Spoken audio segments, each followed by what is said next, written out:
Jadi jangan yang sakit dibawa. Nah, padahal seperti tadi disampaikan, manusiawi orang sakit ya sakitnya seperti apa harus diuji. Pemirsa Cek Kabar Online, apa kabar? Selamat menyaksikan tayangan Cek Kabar Online.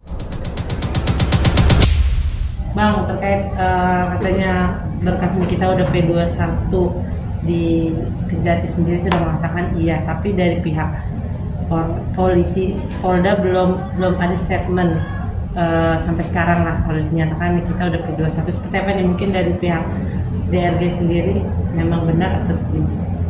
Ya, jadi begini, terhadap pemberitahuan resmi kepada kami ya, baik dari pihak penyidik maupun dari jaksa penuntut umum ya, itu secara resmi belum ada pemberitahuan kepada kami maupun kepada klien kami tentang adanya penetapan P21.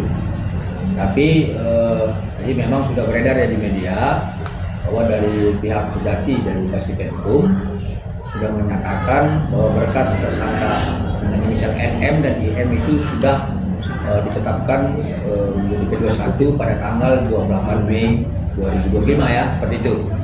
Nah, kemudian terhadap itu ya kita menunggu apakah nanti dalam waktu dekat ini dilakukan tahap kedua atau bagaimana, kita tetap menunggu. Tapi yang pasti kami berharap ya apa yang menjadi laporan klien kami tertanggal 3 Desember dan pengaduan klien kami tanggal 1 Desember terhadap 4 orang itu harus dikupas nantinya dalam fakta-fakta persidangan. Ya, jadi pada prinsipnya kalau dipertanyakan bagaimana tanggapan klien kami dan juga kami sebagai kuasa hukum, penasihat hukum dari klien kami terhadap laporan klien kami, ya kami kecewa sebenarnya. Seharusnya yang kami laporkan itu bukan terhadap hanya 2 orang aja ya, tapi terhadap 4 orang. Dan kemudian kami perlu sampaikan bahwa penetapan P21 ini kan sebenarnya dari awal kami sampaikan sudah kami yakin ya, tidak akan mungkin tidak P21 terhadap 2 tersangka ini.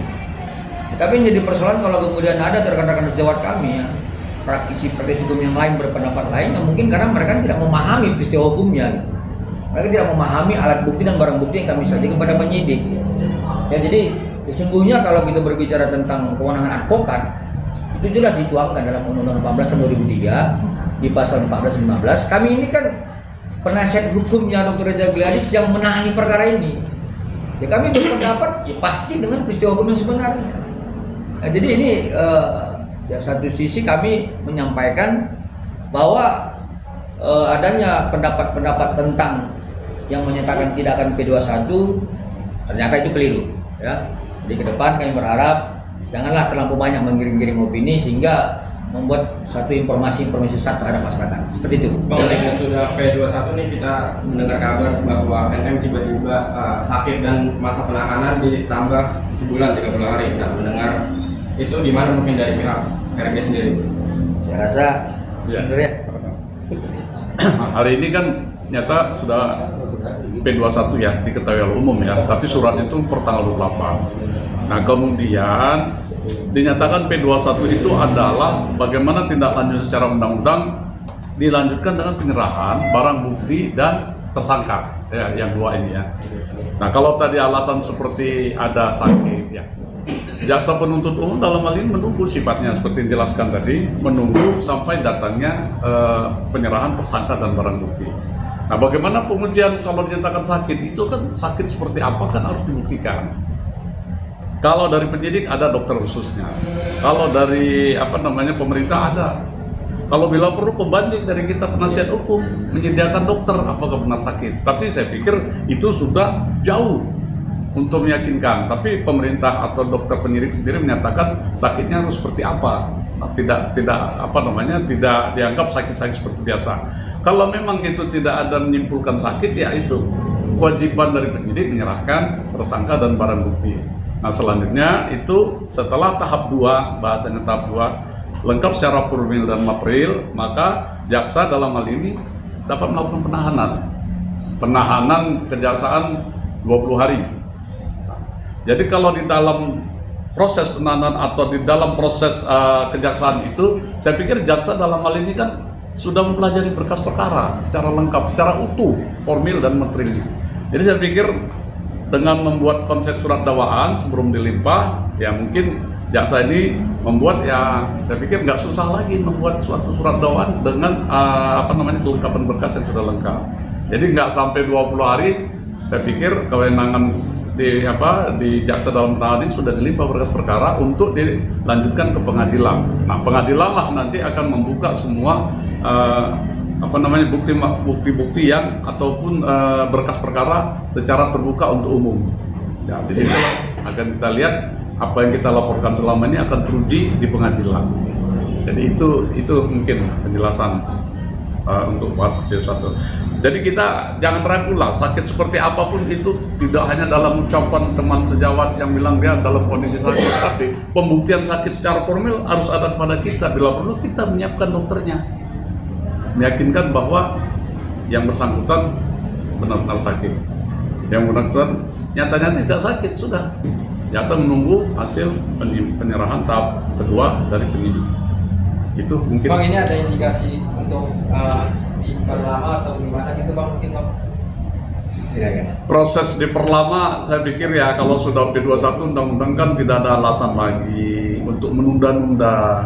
Apapun alasannya kan ya teman-teman kan bisa melihat sendiri kondisinya kan sudah nyata P21 wajib diserahkan. Nah, hanya saja penyerahan itu ada alasan tertentu, ya jaksa juga tidak bisa menyatakan silakan, tidak bisa juga. Tapi ada batas waktu. Saya pikir penyerahan tahap 2 itu akan segera dilaksanakan dalam waktu dekat,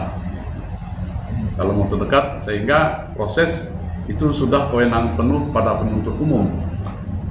Saya pikir nggak lama lagi itu akan penyerahan. Di proses kejaksaan juga saya pikir nggak lama juga, karena sudah mempelajari berkas perkara, material dan formilnya, ya menyusun rendak, ya bahasa rendak itu rencana dakwaan, kemudian sudah menjadi murni dakwaan, baru diserahkan ke pengadilan untuk dilanjutkan pemeriksaan oleh pengadilan. Pikir itu ya. Bang, berkaca pada kasus sebelumnya sama seperti itu ya, di mana di hari H itu yang bersangkutan sakit dan sekarang hal yang sama terjadi. Apa nggak sih Pak, ada indikasi juga ada keterkaitan antara institusinya. Jadi kok susah sekali ya, padahal ini kan hal yang sudah simpel, sudah jelas, semuanya sudah bekas sudah. Ya kalau sakit itu ya biasa, itu masalahnya. Tadinya kan harapannya terlalu tinggi dengan adanya perdebatan yang cukup panjang kalau kita lihat saat ini di masyarakat, bahwa ini enggak P21, ini habis masa tahanannya, jadi harapannya tersangka ini terlalu tinggi. Jadi dianggapnya ada lagi bahkan hari ini mau potong tumpeng. Selamatan Atas bebas ya. Ternyata tiba-tiba P21, ya wajar lah kalau tiba-tiba naik gula kan kemungkinan aja kan, naik tensi, ya nggak apa-apa lah kalau itu manusiawi kalau itu. Tapi kita bahas juga ini seperti apa dikatakan rekan kami, untuk bukti pernyataan sakit itu nanti kan ada tim medis.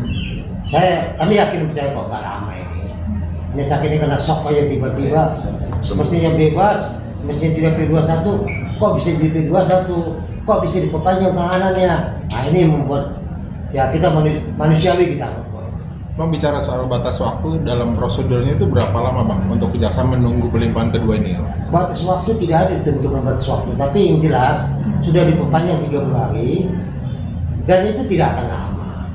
Ya kalau mau sakit mendadak, biasanya sakit kayak gini kan sakit mendadak ini sakitnya. Jadi kita tidak ada kesan negatif dalam hal ini, apakah ini sakit ini buat atau tidak, enggak. Kita benar-benar melihat bahwa harapan terlalu tinggi, ternyata tiba-tiba berubah semua. P21 perpanjang tahanan, ya shock lah. Wajar kok, bagi kita wajar aja sebagai manusia. Bang, kan ini sudah P21, apakah sidang perdatanya nanti tetap berjalan atau seperti apa sih Bang? Perdata tetap jalan, karena itu kan terpisah. Kalau ini kan masalah pidananya, perdatanya kan gugatan. Seperti apa yang kami sampaikan, pengadilan tidak bisa menolak setiap yang diajukan gugatan. Hanya secara logika, kita bicara logika, belum masuk materi ya. Kalau sudah terbukti pemerasannya, apalagi mau digugat? Ya sudahlah, kita ladeni nanti tanggal 11 Juni, kita akan datang juga ke pengadilan, melihat situasi apa sebenarnya, perkembangan selanjutnya. Oke, baik. Ada lagi nggak teman? Bang, soal tadi kemungkinan dari pihak abang juga ada dokter begitu yang biar yakin lah ibaratnya. Ada kemungkinan ke situ bang? Seberapa besar bang? Ya, kita harapkan dokter yang disiapkan oleh penyidik dalam melaporkan sebagai banding dan dengan dokter yang disiapkan oleh tim untuk penyerahan itu sudah cukup sebenarnya ya. Nah, kalau memang kita siapkan itu dimintakan kepada kita siapkan juga. Undang-undang menyatakan seperti itu pembandingnya. Ya kan membanding namanya membandingnya. Karena begini, pertanyaan awal yang datang apabila diserahkan ini NS dengan M ke kejaksaan, pertanyaan jasa, apakah saudara dalam keadaan sehat? Nah itu, kalau dalam keadaan saya ya manusiawi saya nggak sehat. Nah, dapatkah saudara memperlihatkan bukti Anda tidak sehat? Baru bicara surat. Nah, kalau memang dinyatakan ya sehat hanya ucapan, ya sudah diterima. Nah, itu jadi menyampaikan seperti itu, pertanyaan itu menghindari jangan yang sakit dibawa. Nah, padahal seperti tadi disampaikan manusiawi orang sakit ya sakitnya seperti apa harus diuji melalui medical medis ya.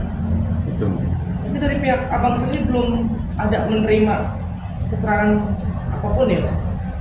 Secara resmi belum ada ya, secara resmi belum ada. Jadi ini pun kita melakukan press con kan sebenarnya kan berdasarkan keterangan dari Kasipenkum ya, Kejati. Nah, tapi pada prinsipnya itu kan harus disampaikan kepada kami. Kita menunggu aja ya, kita menunggu. Nanti mudah-mudahan apa yang menjadi harapan kita dapat dilaksanakan oleh teman-teman dari penyidik maupun dari jaksa penuntut umum. Seperti itu.